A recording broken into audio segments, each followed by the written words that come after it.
going to start the pod if you are ready.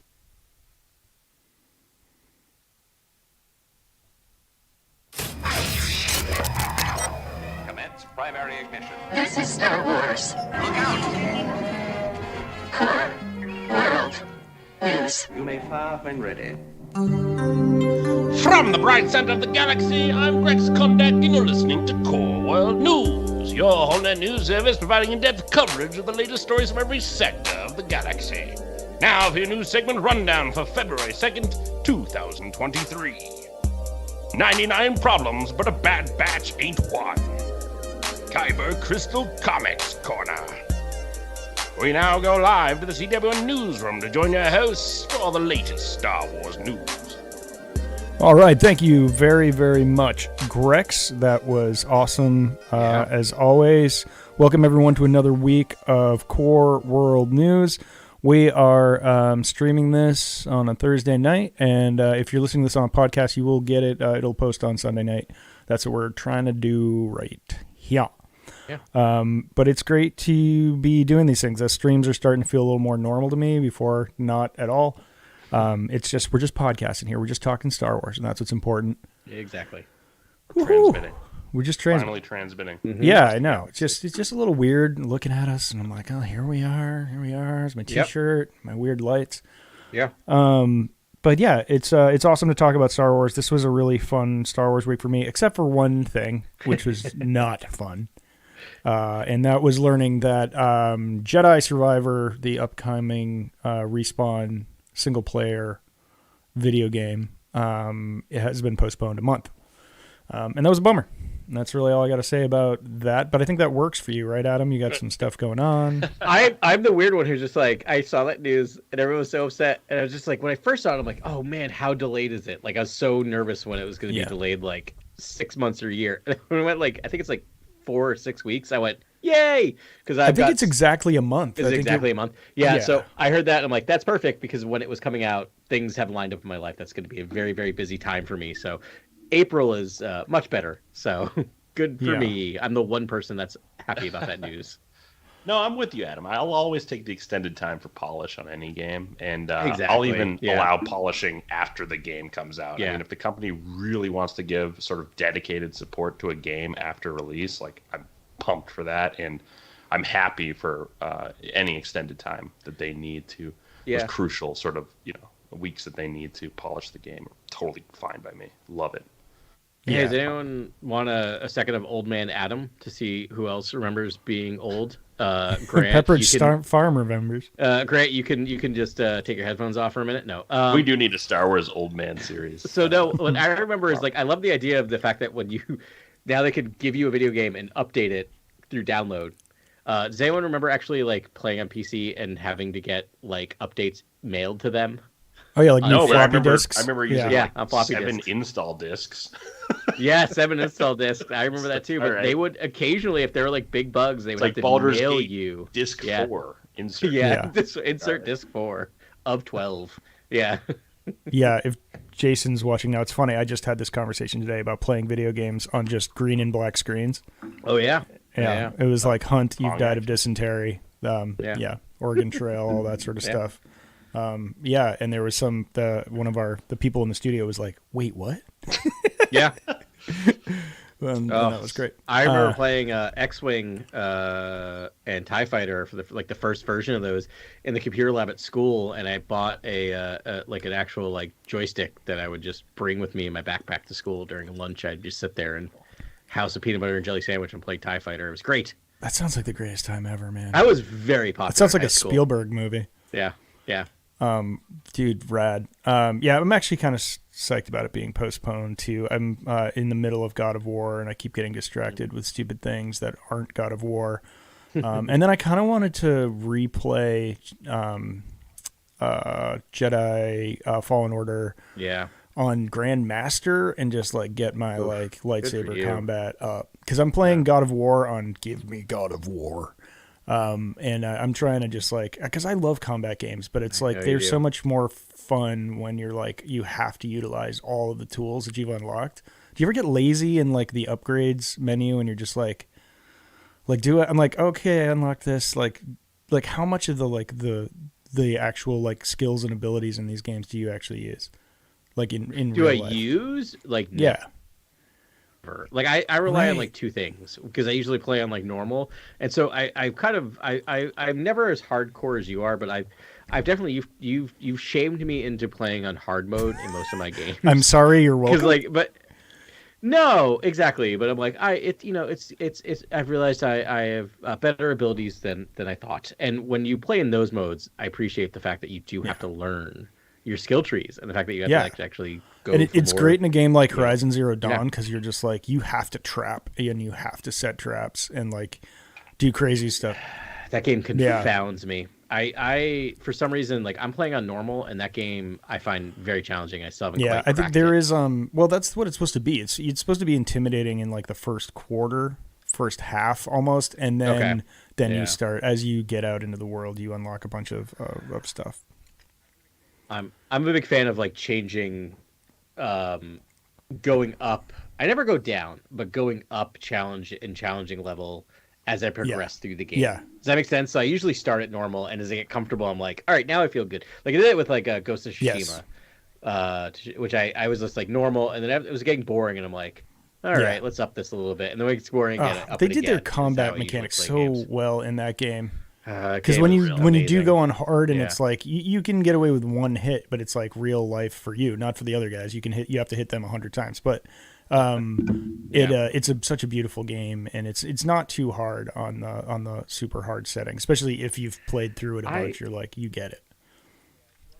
Yeah, do you want to hear privilege problems moment corner? Privilege problems corner. A lot of new segments tonight. New segment. Yeah. PS5 it allows you to like bring your games over, but it doesn't bring your trophies over, which bummed me the F out because that's why I stopped trying to get platinum on Oh no, Tsushima and Valhalla. And Valhalla. It killed both of those where I'm just like, well, I'm not going to go back to PS4 because, why would I do that? Anyway, buddy. that's, cry me a river. Yeah, these are first world problems for gamers out there. What's good about this delay, though, is that Jedi Fallen Order or Jedi Battle Scars, the new book, companion book, comes out March 7th, so we'll have time to dig into that. Time to read it. And possibly review it before Survivor drops. So that'll be... There is the silver lining. Yeah, let's definitely review it. Yeah, I'm really looking forward to that book. I need another Star Wars novel in my life. And I'm really excited for Delilah Dawson's I don't. Blade. I think that's set to come out. Yes. Or fall. Yeah. The comic books are great, but but I want to sink my teeth into a novel, and I don't consider it spoilers because, like, come on, it's its own entity, and if we learn some things about what the game's going to be, that'll be cool. Hopefully, they won't be spoilers. I'm guessing it's just. I don't think it'll be spoilers. My guess is it's going to kind of fill the gap between Fallen Order and Survivor. So at least we'll be like similar Catalyst. to like reading Catalyst. Exactly. Yeah. Catalyst, which was the precursor to. Yeah, I Rogue think it's like One. an infiltration mission or something. I think I read the synopsis. Yeah. If you like Rogue One, which I'm surprised we might have talked about this a little bit when Rogue One, no. I know with Andor or whatever, but Catalyst is if you liked Andor, read Catalyst. It's a beautiful companion book that directly abuts Rogue One, and it's great. Oh, Catalyst! It's like top 10 Star Wars. Yeah, books. If you're excited for Oppenheimer coming to theaters this year, definitely read Catalyst because it's basically Oppenheimer in space, and it's amazing. Which I weirdly am. Great. Then here's the demo right here. Rad. Welp. Do we want to get into let's do Bad Batch? Does that sound fun? Let's do it. Okay, cool. You know what? I'm going to play a segment bumper because I can. I love it. If you're having clone problems, I feel bad for you, son. I have 99 problems, but the Bad Batch ain't one.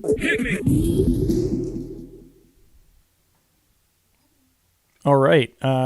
So yes, this is the Bad Batch segment, and we're covering the Tribe, which is episode 6. I believe Adam, you have a little synopsis of this episode. Yeah, let's do it. All right.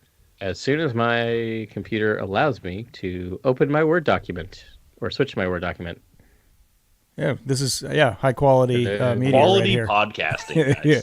You're There we go. All right. Sorry. gonna Yeah. Look at this sound. You ready? All right, here we go. Here's my summary. It's a bit of a long one. On a mission to Vanguard Axis, Omega and the gang run afoul of Axis leader, a representative of the droid Gatra. All right, that's not official, Wait, by the way, are but they yeah. it's my head canon. No. Droids. Sure. They're the droid Gatra. When they run across a Wookiee Jedi named Gunji. After a daring escape, the batch decide to bring Gunji back to his home planet of Kashyyyk in the hopes of reuniting him with his birth tribe. Upon planetfall, the destruction of the planet by the Empire is apparent. Fires and deforestation are everywhere. While making their way to the village, the Bad Batch visited before their encounter Kinraths, basically giant praying mantis spider monsters that we are told only attack if they feel threatened. Next, they run into a group of Tandoshans in Imperial tanks with a Wookiee hostage.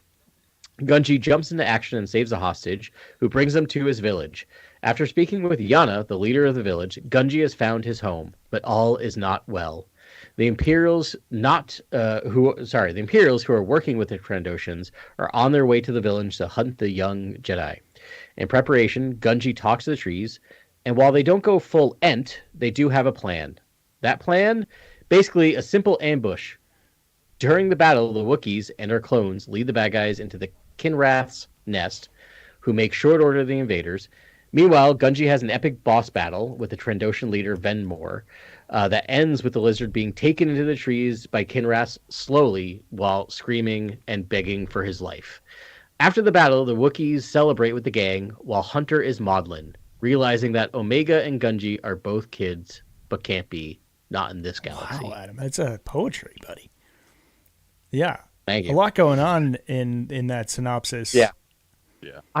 I weirdly, just as a side note, like I usually watch them and then I write the summary, and I watch this and I'm like, Right. it's gonna be great. It's gonna be like a 4-sentence summary, and then as I start to write summary, I'm like, there's actually so many little things that happen in this that I think are And when you crucial. do read these sort of 3 to 4 sentence summaries that are provided within like the Lucasfilm sort of copy, it doesn't give you a lot of the tidbits that we super love and enjoy to talk about that are shown in a episode of TV, a comic, a book, or whatever it is. We love to kind of give you the nitty gritty with the summary, and I like that summary. Though I don't think it was Imperial tanks. I think those were Separatist tanks that those Trandoshans were in. Right? Well, so really good point. I mean, they called them Imperial tanks, but to our trained eyes, They call Like them- recovered Separatist Yeah. tanks. Yeah. Imperial, No. I guess so. On the Wikipedia, they refer to them as Imperial supplied. yeah. So that could be that they were separatist tanks. Or like You know, Imperial captured, got, repurposed you know, separate tanks. Yeah. Captured, who Which is, repurposed, I yeah. mean, that's a choice. That's a Filoni choice. I thought that was one of the most genius choices because in Interesting. the EU and in the old canon, I mean, in Legends, there's lots of stories about the Trandoshan and Wookiee conflict post the rise of the Empire, and sort of, and lots of stories that have been retconned and been, adjusted for modern sensibilities, and now just to see it in full, to see the Trandoshan occupation of Kashyyyk and what that looks like, and them using separatist equipment makes perfect sense. Yeah. And it's sort of imagery that I think was missing in a lot of the other stuff, given that the prequels had so much effect on the galaxy, or the Clone Wars, should I say. Yeah. I want to That take over- like a 20,000 click view of this episode real quick, because what you're talking about, Grant, is like seen throughout this episode. This is perfect Filoni for me. This is like when Filoni shines. This is, I mean, this one episode, I don't know how long it was probably 40 and change. But I felt like it ticked like all the Star It was like Wars. 27 minutes, but yeah. Okay, 27 great. minutes. It felt like 40 minutes. Yeah. But it ticked all of the Star Wars boxes. And then really deep cuts and all the stuff that, I mean, yeah, I'm biased, but all the stuff that makes me happiest about Star Wars. You have like a bizarre space station with like a brand new group of droids, like a maybe a part of the droid Gatra, but they're the Vanguard Axis, right? So like just whatever, don't worry about it. They're droid smugglers. They're doing all these things. There's a bunch of buried stuff in there, you got a Jedi, and I didn't realize how much I missed seeing a Jedi on screen until I saw G-Man himself, Gunji. But yeah, anyways, I just wanted to say that this is like my favorite. This is why, like, it's just more proof that Filoni gets it, and he does a bunch of wild stuff, and I don't always I frequently sort of question it in my own mind, and I'm like, okay, yo, bro, you're pushing that, you're retconning this, you're doing like whatever, and then, but this is like Lucasian, peak Rebels too. Like some of the best Rebels episodes are like this. They just do. He knows how to perform a Star Wars, and I think this. I just loved the heck out of this episode. Me too. It was so good. Yeah, Elder Yanni, I think new favorite Wookiee. Yeah. Loving Elder Yanni coming through. Yeah, just looking different than the other Wookiees. Wookiees are known to be just strong and sort of intimidating, statured beings, and Elder Yanni is quite elderly and kind of hunched over and looks. Yeah, how old is an old Wookiee? Are they like 900? Right? They must. I bet they get up because there. I think 100 years old is like still Chewie a kid for Wookiees. Yeah, I think Chewie's like 250 in the original trilogy. So, yeah, you got to figure at least 500. Would be my guess for that. There's one plot element I'd love to talk to you guys about, which is we know those smuggler droids were keeping Gungi for a buyer. I had the same question, bro. We get no information about this buyer other than there's a buyer. And do you guys have any ideas, any theories for who this buyer could be? Is it Palpatine's sort of dark circle at the top of the pyramid, like trying to harvest Jedi? Like, who do you guys think this could be, if anyone? So I'm so glad you asked this. I had the exact same question. I only got to rewatch it through the first 15 minutes tonight, but I caught that part and I was like, wait a second. They're like, our buyer's going to pay a lot of money for this, or would have. I think it's the early stages of the Inquisitorius. Oh, interesting. Yeah, that's a good guess. Yeah, I think we'll pay for them and then we'll take them out, or we'll put them in Ember, like we saw. Yeah, either they put them in Amber or they try and indoctrinate them. And I think young Jedi would probably are easy pickings for the Empire. That's so a good easier point. It's really interesting. Yeah, this idea of how do you build your ranks, right? Yeah, and the young ones be like, the Jedi let you down. You were fooled. There's so many angles you could go with younglings and Padawans. Totally. That would be easier than obviously a mature. You're not flipping Obi-Wan Kenobi. But I'm trying to think. Third sister, I can't remember her real name, but or ninth sister was the Obi-Wan person. Reva, thank you. Yeah. Reva? So Reva, that's a case in point. Yeah, I think this is that's a really good point. I can't think of anyone else. I mean, you could, I guess the only other possibility would be on the other side, right? If the Path or the early version of the Path had it, but it just seems weird that they would put it out to people like this who are then still torturing the Jedi. But it could be the ends justify the means type of argument. But I think it's the Empire, right? It's just we will have our hunters out there, but at the same time, we'll just put out there that any Jedi you find is worth X amount of money to us alive. And I think that's one of our, we have the pillars of Star Wars. If you listen back to our old episodes, and that's sort of where I love the, I like Filoni and I know he's good is because I'm like, oh yeah, he does all of these things. And we file that under, make the galaxy honor what comes before, but presage what comes after. Always make the galaxy bigger is one of my favorite pillars. Yeah. And that's what that's doing there. Just planning that little mystery box. We could have, mystery box could kind of be the thing too. But, just laying some groundwork that you're like, wait, what is that? Who is that thing? And they could tell that story someday. Mm-hmm. And I feel like Filoni's the kind of guy who would, Yeah. But it's also it's Star Wars, right? They could tell that story or not. And either way is fine. Right, that is not necessarily you and I. We've all, I think, took that line and come up with possibilities. We all kind of landed on it's probably the Empire. It could be, and they could tell the story. It could be someone else, but it doesn't affect the story we're watching currently, which is my favorite thing about Star Wars. Is I think that's why Star Wars, the A New Hope just does it, where it's just I remember again, being a kid before the prequels, just sitting there like talking about what do you think the Clone Wars are? Like I remember being on playgrounds talking about that Amazing. for hours. Yeah, and it's literally fun. for It Seems hours. incredible. It's such an art to do that. It's why A New And it Hope dips- still ranks so Yeah. high in my Yeah. film list. It's so good. Those It's the scenes, lore, those scenes right? that, if you imagine in a bubble, are like the greatest scenes ever. But when you look at it as a whole Yeah. in the tapestry of Star Wars, they lose a little bit of their luster.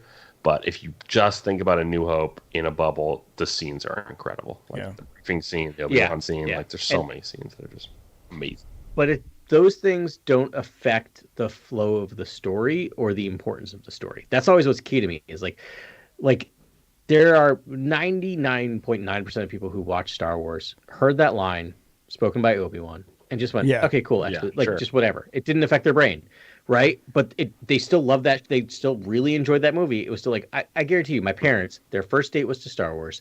They watched that movie. They loved that movie.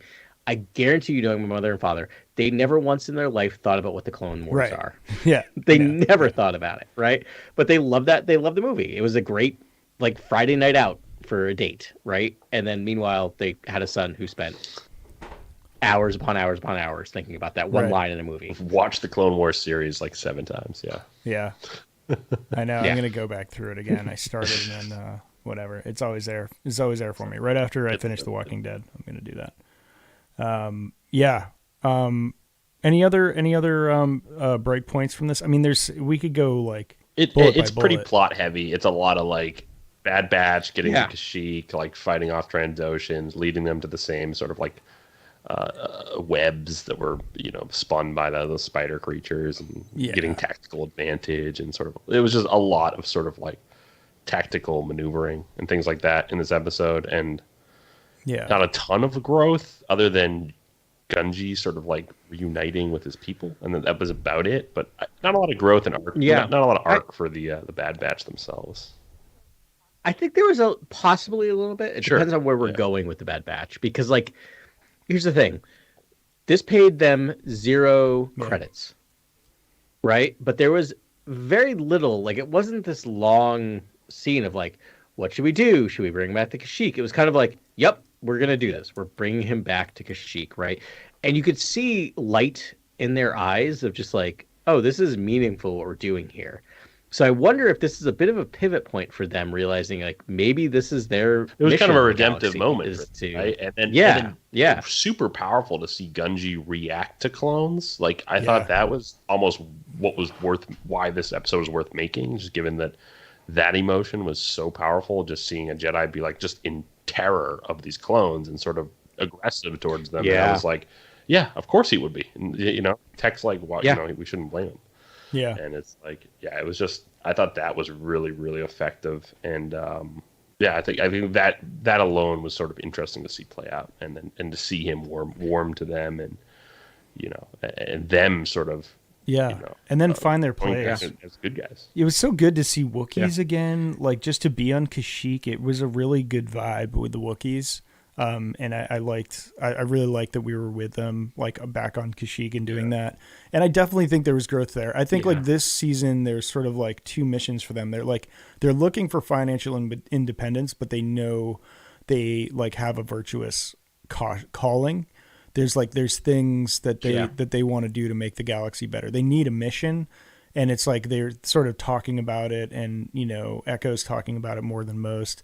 But Hunter's on, and they're like, we need to like do some good. This like bounty hunting is stupid, and I hate it. Yeah. I feel like, maybe this was a growth episode for Hunter, right? Like, Hunter, this is what we're going to do. And he's the one who's kind of modeling at the end, seeing like those 2 kids talking to the tree and realizing they're just not able to be kids in this galaxy. And that line, again, maybe being like a relatively new dad, that line was kind of really devastating for me in a really great way. But then it ends with like the translation, of the Wookiee leader just being like, but there is like, maybe they will find their path, right? Like there's another path, and Hunter chimes in like, one without war, hopefully, Which is So wild. It's interesting. Yeah, it's These really warriors that interesting. are like looking for peace, like it's pretty cool. Have you ever met a more like huggable troop of like animated characters though? Like I know they're supposed to be fearsome warriors, but like, don't you just want to give Wrecker a big old hug? That guy's great. Yeah. Yeah, It's they really seem a like a good real hang good hang. without Yeah. like yeah. Wrecker Well, is so thinking about it. endearing and He really is. And yeah, Yeah. he's just like what's this drink? Like, let's go. Drinking with Wookiees, Yeah. and they just like looked at home there and at peace. And man, I hope they hang out on Kashyyyk for a while. That'd be cool because like we know during this time period, Kashyyyk is riddled with like problems. It's like slavery and like the Trandoshan occupation. I was hopeful Gunji was going to join up with that and just Ooh. I be right. the I had Jedi the in their group. same I was thought. so I was just hoping like, for are we slowly like rebuilding a Rebels like Oh, fleet? yeah. Like are they going to get themselves a Jedi, which would be amazing? And I love me a Wookiee Jedi. Yes. But it wasn't to be. That being said, like this is 21 or so episodes since we've seen a Jedi in Bad Batch. Is that right? Like we saw just really at the very opening of the series, and then nothing, right? Until this episode. This is the first lightsaber we've seen, which is like that's restraint. Yeah. In my book. For Yeah, a that Star was Wars great. series. Can we talk about Gunji a little more right now? Like, please. so if for those of you that haven't watched the Clone Wars, you should. And Gunji was seen in season 5, episodes 6 and 7, The Gathering and A Test of Strength, and it's 2 of my favorite Clone Wars episodes. We see him first go to Ilum. This was the definitive episode about going to Ilum that a lot of stuff came afterwards and mimicked it. And we see him find his crystal and his little cadre of younglings that he was with. And then we see him build his lightsaber. And so I am the biggest lightsaber dork. I'm like about to drop $1,000 on lightsabers out of just like, I don't know, retail therapy or something. I'm telling you, Porter Engel's lightsaber. Whenever I can order that, it's on. throw my Yeah. Get me a picture of it. I'll talk to someone and see if they can make it, because people are always looking to make crazy lightsabers. It's like hands down the coolest saber hilt I've ever seen. I can't wait to It's read super it. I cool. can't wait to. That's one that's been on the list. I'm going to read that one early. The Blade is that High Republic comic series. So, stoked on that. So, anyways, in that Test of Strength, they make their lightsabers, and Gunji's lightsaber is the coolest one made, and they go into a lot of detail about why he makes his lightsaber look the way it looks. That's just one of my favorite episodes. So he is already kind of a fan favorite. Already kind of one of my favorites, but a great weird pull, I think. If you're going to like pull a Jedi into the mix, Gunji is an awesome call, I think.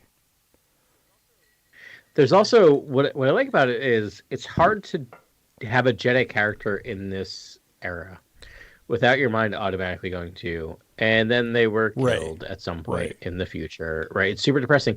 But at the same time, with how speciest the Empire is, there's a part of me that thinks like Gunji's still alive on Kashyyyk, because they would assume that a Wookiee couldn't be a Jedi, right? Like you could see that in their mind, just assuming. That. It was. So I like to think he's still there chilling out, or was, because it's a long time ago. But you know what I mean. And back to that Clone Wars episode, The Gathering. You get Hu Yang in that episode. Hu Yang, droid, sort of like who facilitates this sort of gathering of the Kyber crystals mission. We're gonna see Hu Yang live action pretty soon. Yeah. I believe he's gonna be in the Ahsoka series. What? This is one of the rumors? There is a live action Hu Yang in our future, guys. Oh my gosh. Interesting. Just so it's clear, That's this is a droid tasked with helping Jedi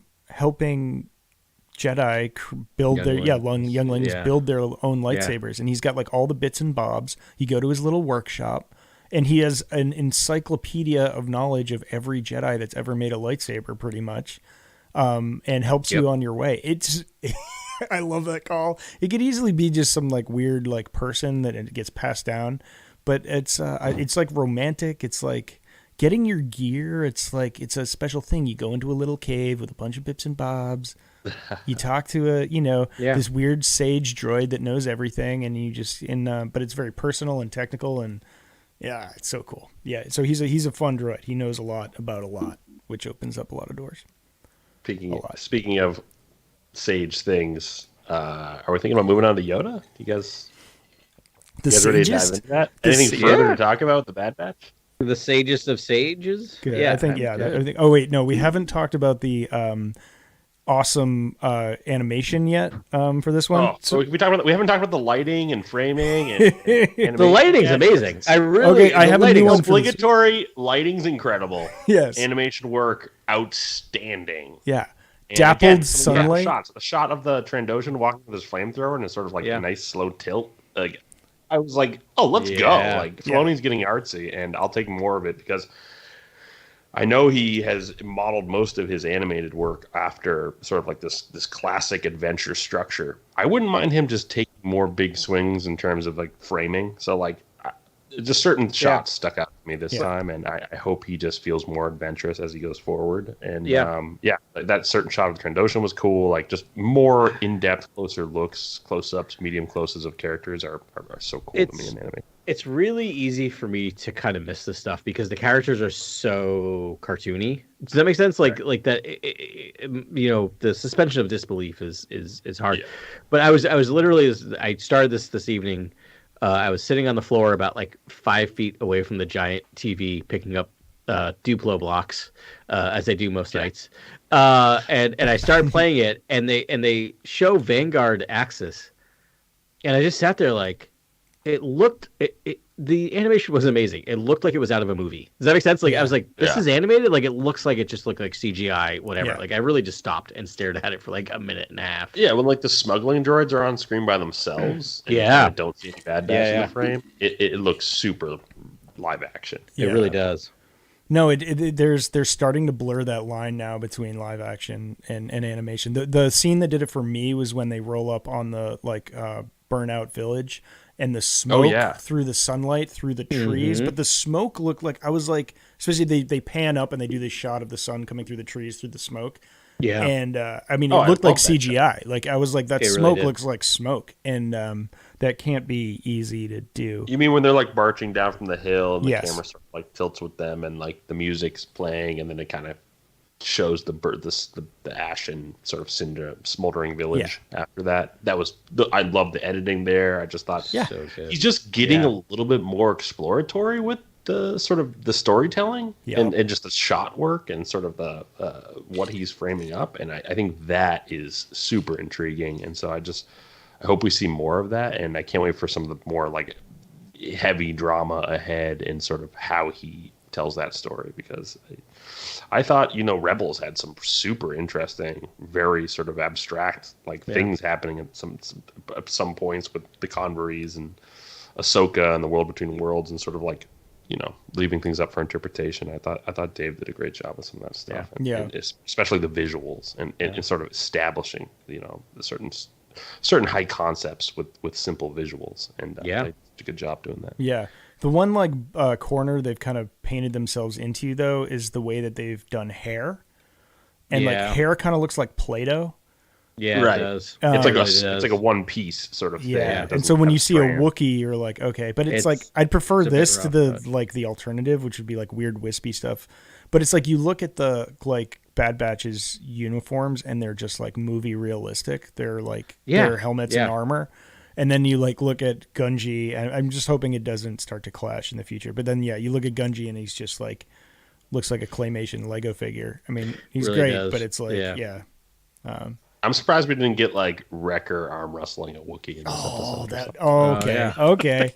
That would have been awesome. That is I do want to see that test. I mean, it's honestly weird that we didn't. Because if anyone's gonna match a Wookiee, it might be Wrecker. Honestly. Yeah. Instead, he just he was playing drinking games. I mean, just partying with them, which is a nice choice too. It was just there's a lot of love in there. They're like, oh man, these Wookiees are awesome because Wookiees are awesome. Yeah, I was very happy when.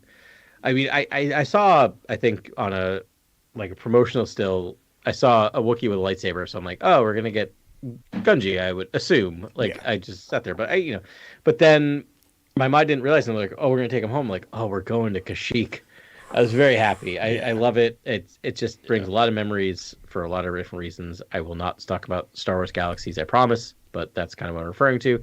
But I will also Grant, talking about drama, is next week we get a double episode, so that usually pretends that we're going to get some serious storytelling. Yeah. Was it the clone conspiracy and something about consequences. Oh, I already shut it down. So, but Oh, great. yeah, this is where I think we're gonna find out that the empires are just getting rid of the clones. I think that's what the clone conspiracy is. Okay. But there'll be a That's clone my- uprising, yeah. possibly too. Or a clone Possibly. slaughter. Clone Yeah. slaughter. Question mark? Yeah, Uh, I think they're gonna realize they've been setting them out to that be. would kill me, honestly. Yeah. I would just rip my heart from my I think the chest. conspiracy is that the Empire has a kind of a standing order to send all clones into any mission that is likely to end in death. Sure. Yeah. That seems like Yeah. what's happening right now, Yeah. honestly, given the last mission that they sent Crosshair on. Mm-hmm. Yeah. It's just... And just to see, like, Cody wearing, like, gray and Oof, looking all it's like... sad. Yeah, it's just so sad. I wonder if this is going to leave with Crosshairs also leaving the Empire, but not joining the Bad Batch, of just like being out there in the galaxy. Ooh, chaotic, weird, chaotic, deadly. Yeah. Chaotic I like weird. chaotic weird. That's a Are new- you chaotic good or chaotic evil? I just love this. I'm Like, there chaotic should be weird. there should be like the 9-point graph, and then over in the right, like away, it's just chaotic weird. Chaotic Like, just, weird. like, weird. Yeah. Who is chaotic weird Yeah. in Star Wars? That would be great. I love Delicious Crosshair, meat man. I think he's a Yeah, fun me too. character. He's a great character. Yeah. When he's not murdering people in cold blood. Not a good hang, but a great character. yeah, tough. He kind hang. of like Yeah. when you see action from the Bad Batch, you're like not really like you're not I would say impressed. When you watch like the Crosshair scenes, it's like whoa, Yeah. like this is Yeah. here for this all day. Okay. Why don't we? Speaking of action, we got lots of action ahead in the 3 comics. That's we'll be right. discussing. There you go. We're about to- Good segue. We're about to talk about the comics, so that's when we play this little song right here. Kyber Crystal Comics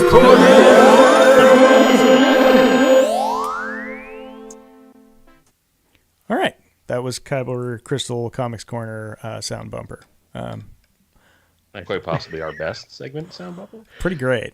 This is one of the first ones It's we pretty great. I composed for us. It's pure genius. It's an old, Yeah. it's a gold. Yeah, we're all singing on that one. Pretty great. okay. Oh no, it's just me singing on that one. I'm thinking about Yeah, That's just you. Reading Reading Raptar, I is us because every time I hear it, I'm like, oh. Good times. Tone This deaf. week, Yeah. covering Yoda, Light and Life, written by Kevin Scott. Penciler is Nico Leone. Inker is Nico Leone. Artist Nico Leone. Joe Caramanga is the letterer. Colorist is Dono Sanchez Almara. Phil Noto did a lot of these covers.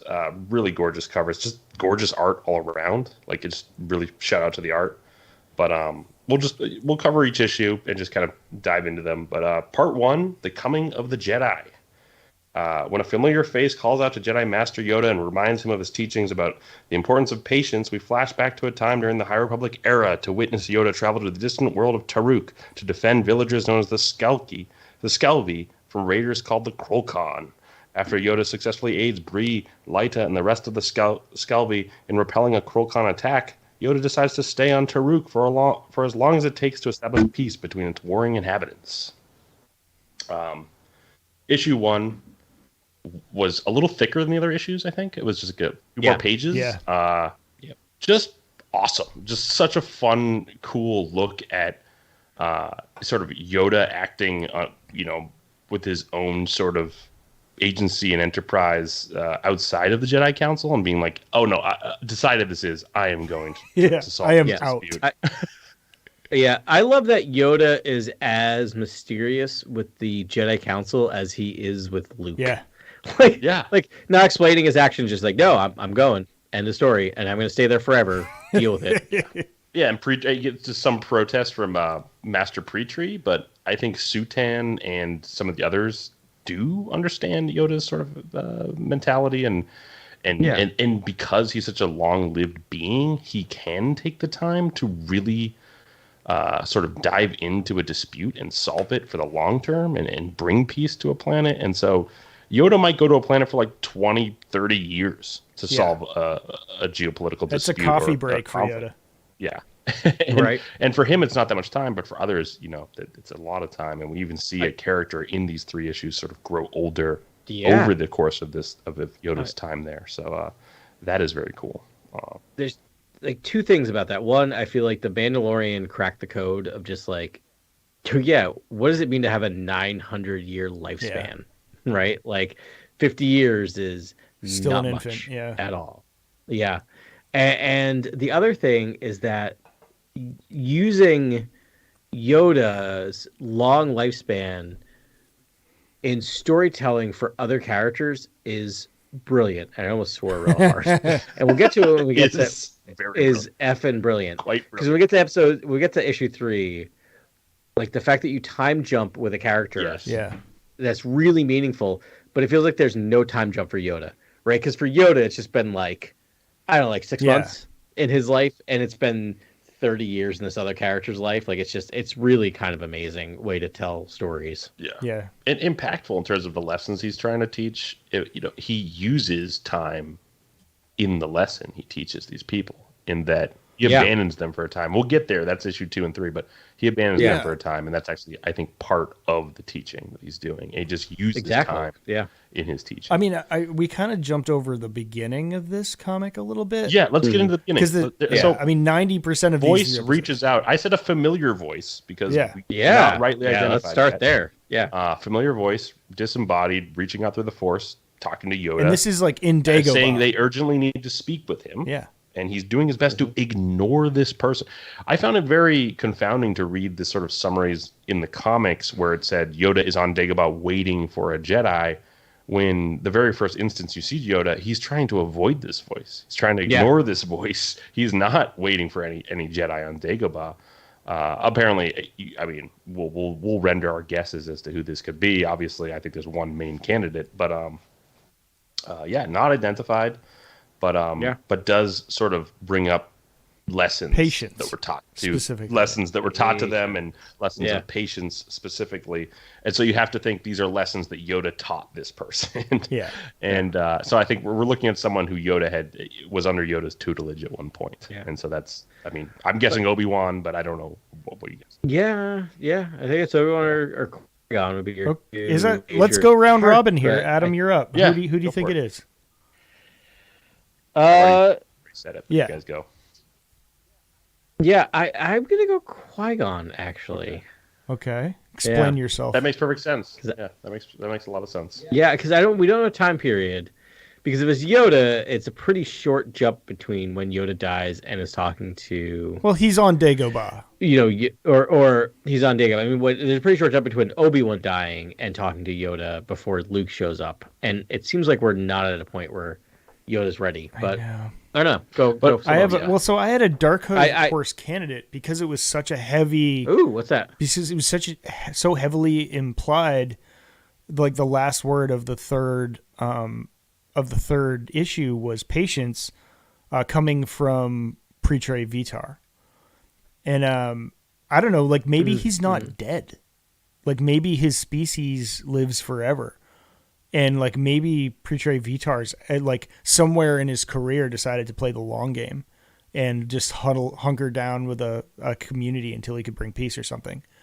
That was mine. I mean, just because it was, patience is how it started, and then patience is how it ended with Pre-Tre Vitar. And like maybe he was just like, echoing the sentiment, and it will be because like physically, if like Qui-Gon was the first one to commune with living people, then it could really only be Qui-Gon, Obi-Wan, Luke, I guess, or Anakin. Anakin was the first one I was thinking, actually.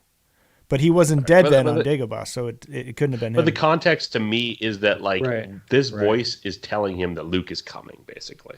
And so do you do this from the point of view of Obi-Wan, watching over the kid and having mentored him, quite a bit, now telling Yoda that he's on his way? It's happening, yeah. Or is this Qui-Gon Jinn saying that, hey, I was right, it wasn't the dad, but it's the son, and he's on his way? And see what patience renders.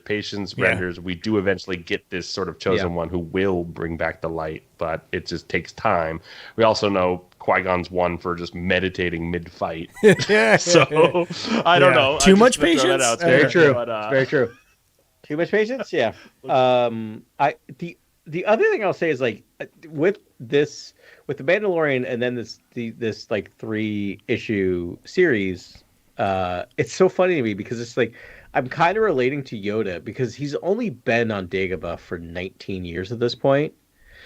And to him, he's just like, I've just been here for like 3 months, dude. Yeah, Can I he's please still trying to relax?" unwind. You know what I mean? Like, I feel like for him, it's just like, I'm still getting my house set up. Yeah. Like, come on. I had to Like, just commune got with here. an evil demon spirit and like come to peace with it. Or, Right. yeah, can a guy forgot just about set that. up his Yeah. comfy chair in the right spot? Like, come on. Oh man, Yoda's chronic. He's so great. So yeah, when we see Yoda, basically after on Taruk, we see a raid. We see the Krolkon, raiding a village belonging to the Skelvy, and it's on an island, I guess. And after that raid or during that raid, I think it's reported to the Jedi Council that there's conflict on Taruk, and they try to find someone to go there. And Yoda quickly enters the room and sort of says, decided this is, I'm going to go solve this dispute. And he's titled a Grand Master in that scene. So Yoda is a Grand Master as far back as the High Republic era. So that's quite interesting to note. And he goes and he arrives just in the 11th hour to sort of like stop this raid.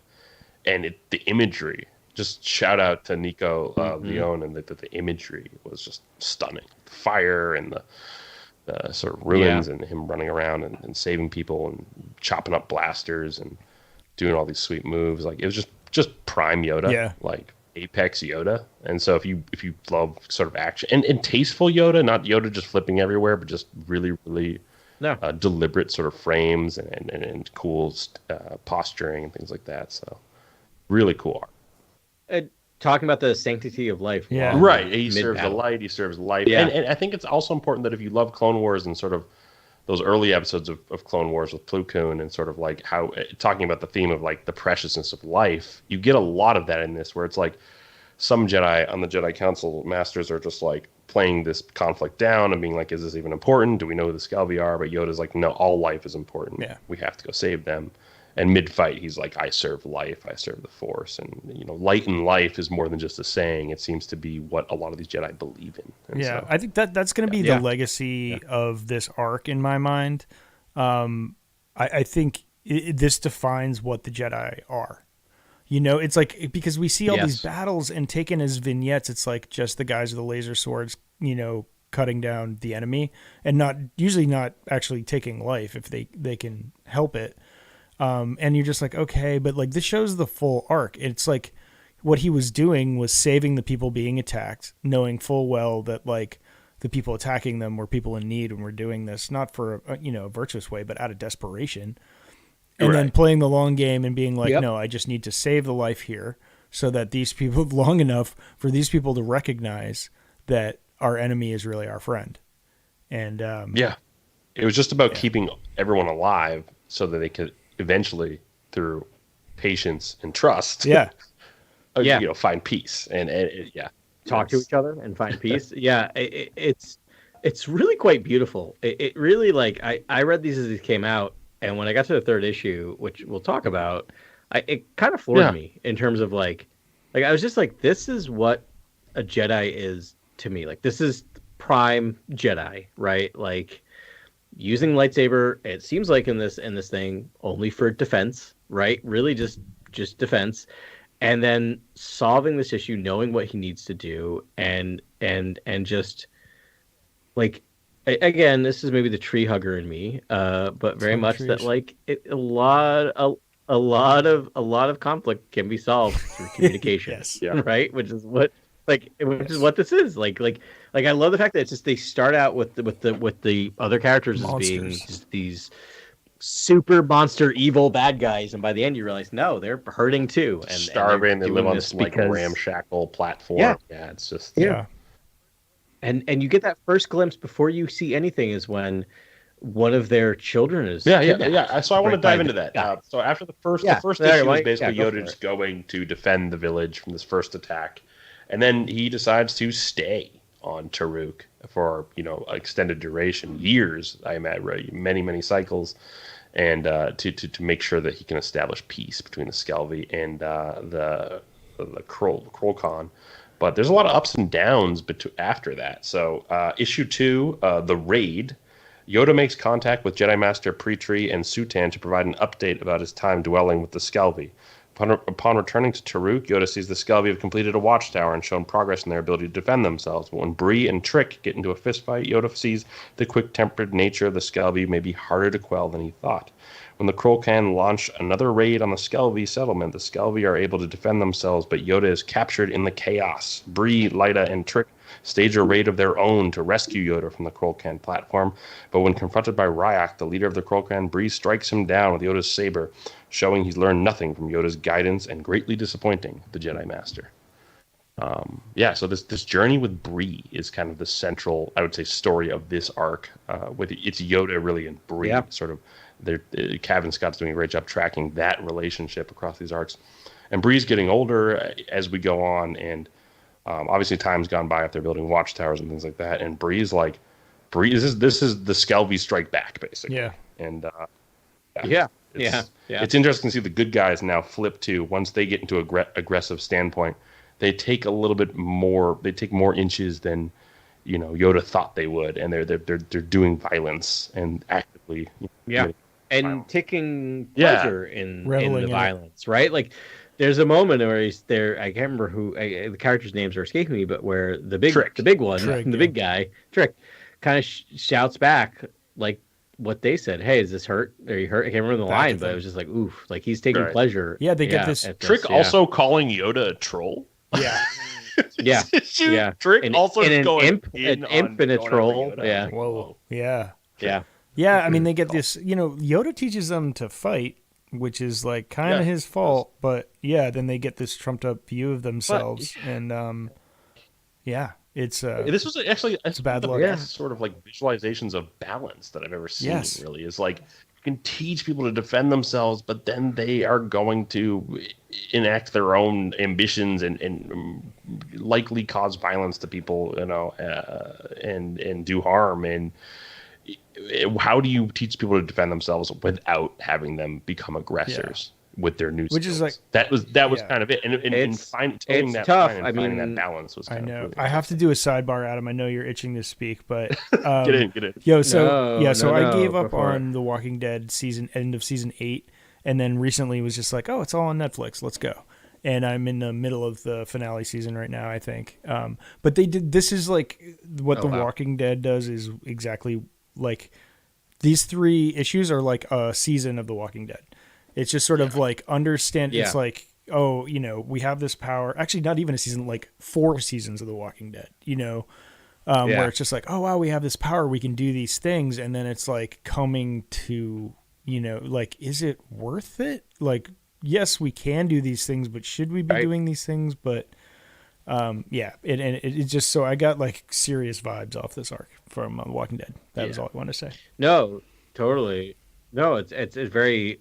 Ben, you and I've talked off air about The Walking Dead because I was like one of the 18 people who didn't give up on that show.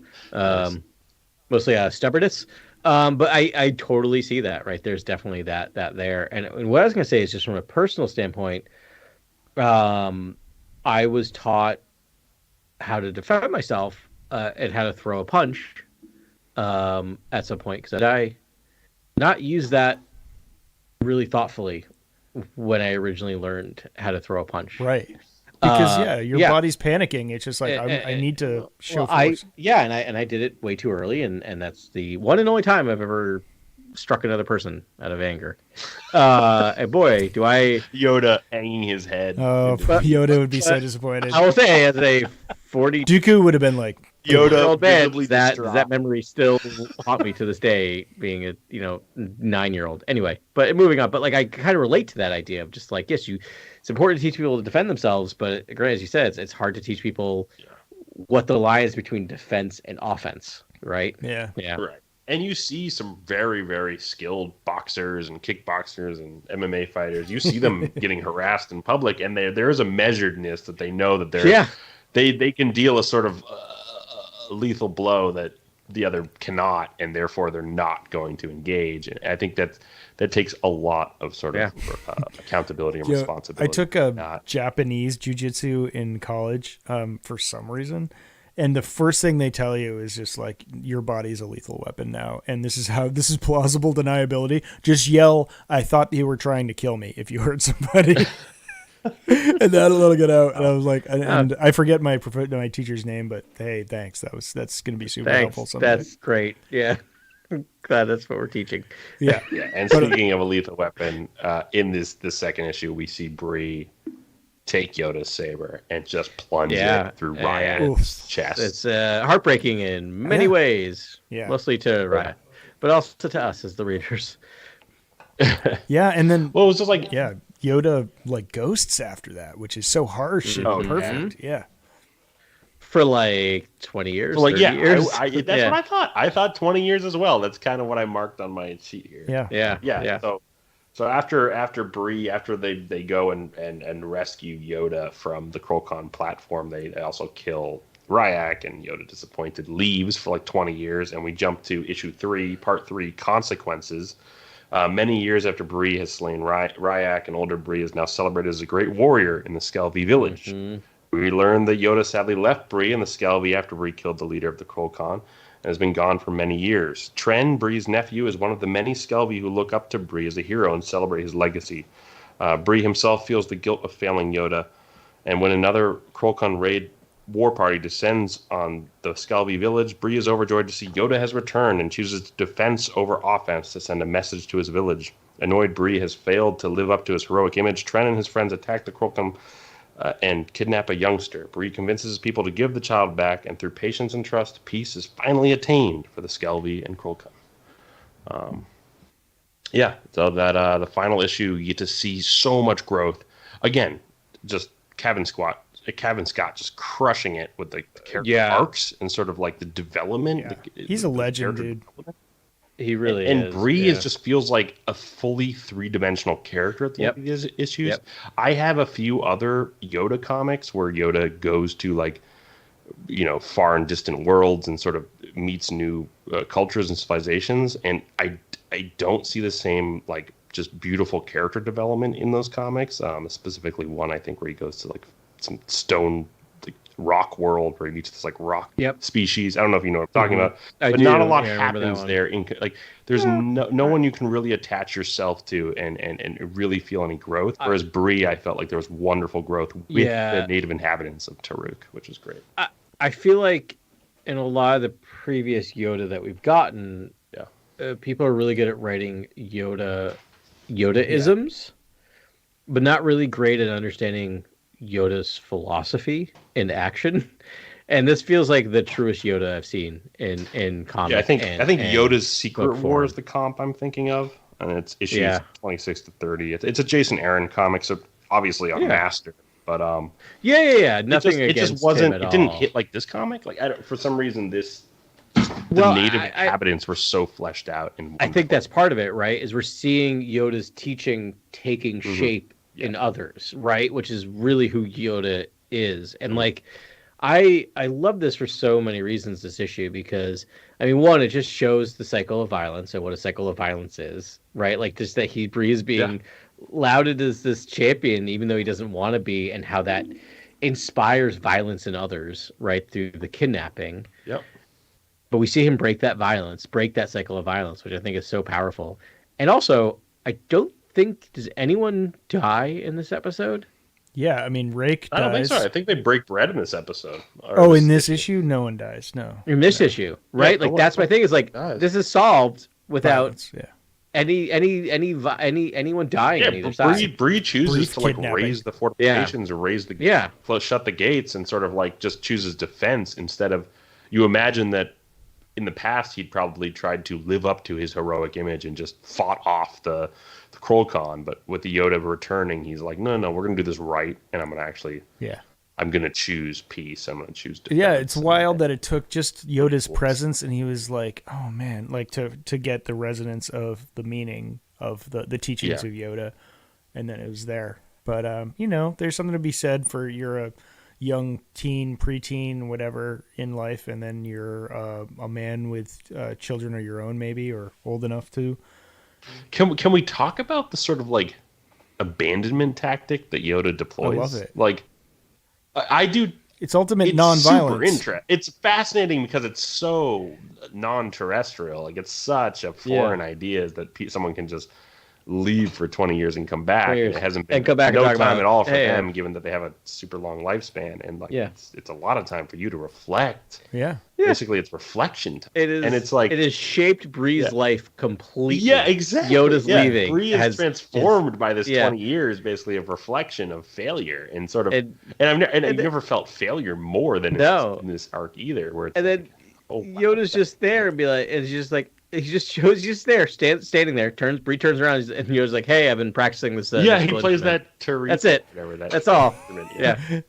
How's it going, buddy? How great is that scene when he shows he plays the instrument for Petrie? Yeah, he's like, "Yes, awful it is." We're talking about the wheel, awful is like this? Ben Garage or whatever that freaking location is. That's I hope comes back because holy crap. He plays that instrument, and then Master Pretrie's like, "It's quite awful." Yeah, Yoda is like, he's like awful. Your playing is awful. Yeah.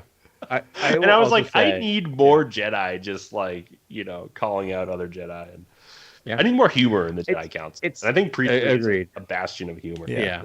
But the abandonment as teaching is interesting, right? Because it's not something I recommend in real life. Don't leave your kid for a day and be like, this will learn you. But like, here's the thing: from this perspective, he knew that Bree was the linchpin, and he knew that by actually being there, he wasn't helping Bree in the way he thought he was, right? So it is a very it's such a weird thing where it was shocking. It was a complete ghosting, though. It was like says nothing and just vanishes, just leaves. But it's clearly what was needed, unfortunately, right? I don't think because it's almost like if you inject yourself into that reflection, the person might just hold a grudge and be resentful. Whereas just vanishing, it's going to cause them to and it was clearly like sort of disapproving and then vanishing. Like not to bring in like my whole parenting thing, but like I have a 2.5-year-old, and it's just like bedtime's a nightmare occasionally, and like to try to get her to like sit in bed and read, I'll just be like, well, okay, we're not reading, so I'm going to turn off the light and it's time for bed, and I'm going to leave because you're just clearly ready for bed. And I would never actually do that, right? So it's all about like a bluff calling. Which, by the way, I'm an adult, so I win that bluff pretty much every time. I wait for the year to be like, oh yeah, go ahead, Daddy, leave, and I'll be like, damn it. but in literature and in galactic warfare and peacekeeping, it seems justified. Yeah. Totally. No, it's the lesson. It was just like, I disapprove. Now think about it, and I'm leaving. And maybe he sent something in the Force, or maybe it was coincidence, but. Yeah. I don't know. But that's Yoda's life. Like, this is the window Kevin Scott gave us into Yoda's life, where it's like, he just does these things. He's always playing the long game. Every person he's touched, he's changed their life. And even at this age, he is prescient enough to know like exactly the lesson he is trying to teach and what he wants to come through to these people. And it's very virtuous. Yeah. And who he needs to teach, right? Like he teaches a single person, which changes both of these tribes' entire trajectory, right? It's kind of amazing. Yeah. And has he done this before, and will he do this again? I assume so. I imagine probably will. I assume, yeah. I will say, I just want to add another, another example of Covers Lie edition. What did you get the variants, or did you get? No, I just have the basic one, and the basic one has Yoda, lightsaber extinguished, surrounded by the bad guys. That's right. Bad guys. Never happens. And by the way, I flipped through the entire issue to verify this. He never ignites his lightsaber in all of issue 3, and I'm like, come on. I know you guys sell comics, but come on. Like, but talking about metal imagery, I think Yoda wields a battle axe for like a few panels in the first issue, and then hands it off. But he is running around with a battle axe in his left hand and a lightsaber in his right, and so like that alone should be an incentive to come read these comics. That like join us. That is Boba Fett on a Rancor right there. I feel like But we do get a glimpse of what's ahead, and it looks like some Dooku. Dooku. Yeah. I know it looks lit. So they're gonna time jump out of. So that maybe plays to your Qui-Gon theory, Adam, because I can see that tying in nicely. I weirdly, there was a part of me when that first issue started was like, oh, is he talking to Dooku? Like it actually popped in my brain for a second. Yeah. But I'm like, that's no. But like, also, I got it Dooku pretty quickly, didn't disappear when he got his head chopped off. No, he's the Sith. He's not. Yeah, he can't. Yeah. I always think about fun sort of like canon sort of tie-in ideas, and like I wouldn't be surprised if the issues we do get ahead, if they are with Qui-Gon and Qui-Gon is in fact the voice, I wouldn't be surprised if Yoda is teaching him to be patient as he was in the films, and sort of like that'll be the meditating during which also cool. Could tie into Obi-Wan and why Qui-Gon takes so long to show up to Obi-Wan. Yeah. Not why, patience. But like teaching him a lesson of just like patience. Like he's not ready yet for you. Right. Like he needs to do his journey. He needs to go through his own journey first. Oh, that's an interesting call. It's Qui-Gon talking about Obi-Wan. That would be wild. I don't know. Actually, that's possible. Well, I thought it was Obi-Wan because I think Obi-Wan's been very patient in this time. Yeah, they're waiting. I think Obi-Wan's for probably their reveal or for their return, and it's. I think what we could be witnessing here is Obi-Wan saying, "Look, I've been patient, and I think this is the right kid, and I think we got a chance here, and I think that's kind of what I'm feeling out." But again, Obi-Wan makes Qui-Gon makes perfect sense. But again, I think in Clone Wars, he communicates with Qui-Gon like towards the end of Clone Wars. Is that right? I believe so. Yeah. And then he seems very accepting of Qui-Gon, like just following Qui-Gon's words and not ignoring him. Talking I can see him ignoring Obi-Wan. Like I think Qui-Gon's Force Ghost is talking to Yoda. Right? At the very it's interesting that then that's canon, I believe. So it's like it is. It's interesting that the voices would chime in again, and he's like, "Nah, I'm good." Yeah. No, I think you're right. I mean, I'm more playing devil's advocate, but I if you ask me, like, honestly, who do I believe it is? It's Obi-Wan. That's so funny because you just brought me over to Qui-Gon's side. You're bringing me over to Qui-Gon. Like slowly. Because this is my job. I argue devil's advocate in front of students all day long to try to convince them. I love that. Though. They're opposite. I know my hat is pure tinfoil. It's a strong It's a strong take. Honestly. Qui-Gon makes perfect sense. Yo, but what if it's like Qui-Gon, but he's talking about Obi-Wan? Like he like be patient with Obi-Wan, he's gonna come around. Like if it was early Dagobah, and it's like, because Obi-Wan took 10 years to communicate with Qui-Gon. Like that's a long time. Sure. And Obi-Wan and Qui-Gon's like, no, I'm not reaching out to him till he's ready, and he's like, I'm just gonna be patient. And maybe Yoda is restless at that point in time. I don't know. Sorry. No. Interesting that Yoda's like, well, I've spoken to your master. Let me show you how to commune with him. Like 10 years before Obi-Wan the series, and then in Obi-Wan the series, he's like, oh yeah, my master's out there. Let me try. It is such a bummer when you think of it that way. They just like, talk to your master, and for 10 years, 10 years, he's like, 10 years, please, man. Please talk to me. I know you can hear me. Yoda told me. What are you doing? Yeah. Talk to me. Rad. Could have flown back and forth from Dagobah up Tatooine 100,000 times. Just like, what am I doing wrong here? What can I do better? Oh man, good times. Yeah, but great comics so far. Cannot wait to see what Kevin's got. It's so good. The rest of the series. Pick the perfect writer for Yoda. He's just doing an incredible job. Yeah, this is a legendary comic already. I love it so much. Great. Right on. Well, that was it for this week, y'all. Good times. Lots of great content. We got a double episode of Bad Batch next week, which we will talk about. And I think that's going to be it. Maybe some news will pop up. Maybe it won't. We'll see how it goes. But if you're listening or watching, thanks so much. And we'll talk to you next week. May the Force be with you. This is Grex Kondak signing off. For the latest breaking news, follow @CoreWorldNews on Twitter and Instagram. Thank you and good night. Remember, the Force will be with you, always.